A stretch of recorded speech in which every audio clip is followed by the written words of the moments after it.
آج میں آپ کو ایک واقعہ سناتا ہوں، بہت عجیب و غریب واقعہ ہے۔ بنی اسرائیل کا ایک شخص تھا، بہت گناہ گار، بہت بد کردار۔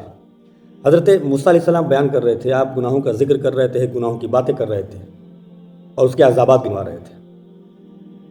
تو اس شخص جو وہ گناہ گار شخص تھا، وہ حضرت موسیٰ علیہ السلام سے پوچھا، کیا ہے موسیٰ علیہ السلام، اللہ چاہتا کیا ہے؟ کیا بات ہے بتاؤ؟ کہا میں آپ بتا رہے ہیں گناہ کریں گے تو عذاب آئے گا، یہ گناہ کریں گے تو فلاں عذاب آئے گا، ایسا عذاب آئے گا۔ میں جب گناہ کرتا ہوں تو اللہ تعالیٰ کی برکتیں اور رحمتیں مزید میرے اوپر نازل ہوتی ہیں۔ اللہ تعالیٰ اپنی نعمتوں سے مجھے نوازتا ہے۔ جب میں گناہ کر رہا ہوں تب اللہ تعالیٰ کی رحمتیں میرے اوپر نازل ہوتی ہیں اور اس کی نعمتیں میرے اوپر بڑھتی ہیں، نعمتوں میں مزید اضافہ ہوتا ہے۔ حضرت موسیٰ علیہ السلام نے اس کی باتیں سنی اور پھر پروردگار کی طرف متوجہ ہوئے۔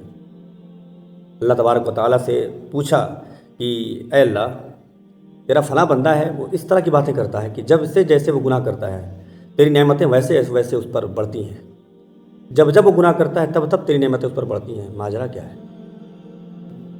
اللہ تعالیٰ نے حضرت موسیٰ سے کہا کہ اے موسیٰ، میں نے اس کو وہ عذاب دے رکھے، مفہوم ہے اس واقعے کا کہ میرے عذابوں میں سب سے سخت جو عذاب میں نے اس کو وہ دے رکھے ہیں۔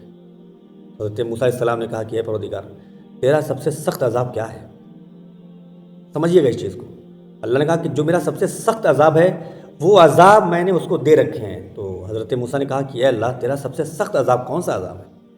اللہ نے فرمایا کہ اے موسیٰ، میرے عذابوں میں سب سے سخت عذاب یہ ہے کہ جب میں کسی کو سب سے سخت عذاب دیتا ہوں نا، اس بندے سے میں دعا کی لذت چھین لیتا ہوں، اس بندے سے میں سجدے کی توفیق چھین لیتا ہوں، اپنی بارگاہ میں حاضری کی توفیق نہیں دیتا، مسجدوں میں پھر اسے نہیں آنے دیتا۔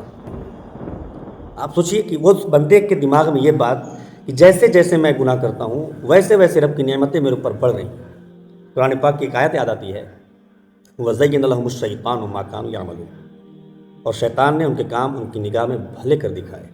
آگے اللہ تعالیٰ فرماتا ہے فَلَمَّا نَسُوا مَا ذُكِّرُوا بِهِ فَتَحْنَا عَلَيْهِمْ، پھر جب انہوں نے بھلا دیا جو نصیحتیں ان کو کی گئی تھی، مَا ذُكِّرُوا بِهِ، جو ان کو نصیحتیں کی گئی تھی، تو ہم نے ان پر ہر چیز کے دروازے کھول دیے، فتحنا علیہم ابواب کل شیء، تو ہم نے ان پر ہر چیز کے دروازے کھول دیے، حتی اذا فرحوا بما اوتوا، یہاں تک کہ وہ خوش ہوئے اس پر جو انہیں ملا۔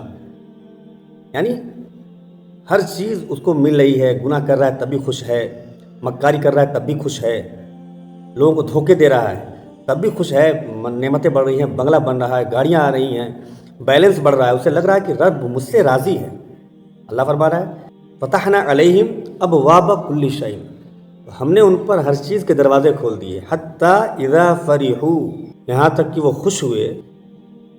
اس آیت کے مفہوم سے یہ نتیجہ نکلتا ہے کہ اگر کوئی بندہ گناہ بھی کر رہا ہے، نماز بھی نہیں پڑھ رہا ہے، مکاری بھی کر رہا ہے، یاشی بھی کر رہا ہے، دھوکے دے رہا ہے، چغلی کر رہا ہے، ایک دوسرے پر ظلم کر رہا ہے، اس کے بعد بھی اس کے بنگلے ہیں، گاڑیاں ہیں، بیلنس ہیں، تو اس کو یہ مت سمجھنا کہ یہ اللہ کی نعمتیں اور رحمتیں، ھذا من فضل ربی لکھ دینے سے اللہ کا فضل نازل نہیں ہو جاتا۔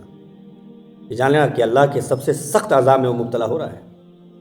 اللہ تعالیٰ کی سب سے سخت جو اللہ کا عذاب دینے کا معاملہ ہے، اس معاملے میں وہ گرفتار ہو چکا ہے۔ اللہ اس سے دعا کی لذت چھین لیتا ہے، اللہ اس سے مسجد کی حاضری چھین لیتا ہے، اللہ اس سے اپنی بارگاہ میں بھٹکنے بھی نہیں دیتا۔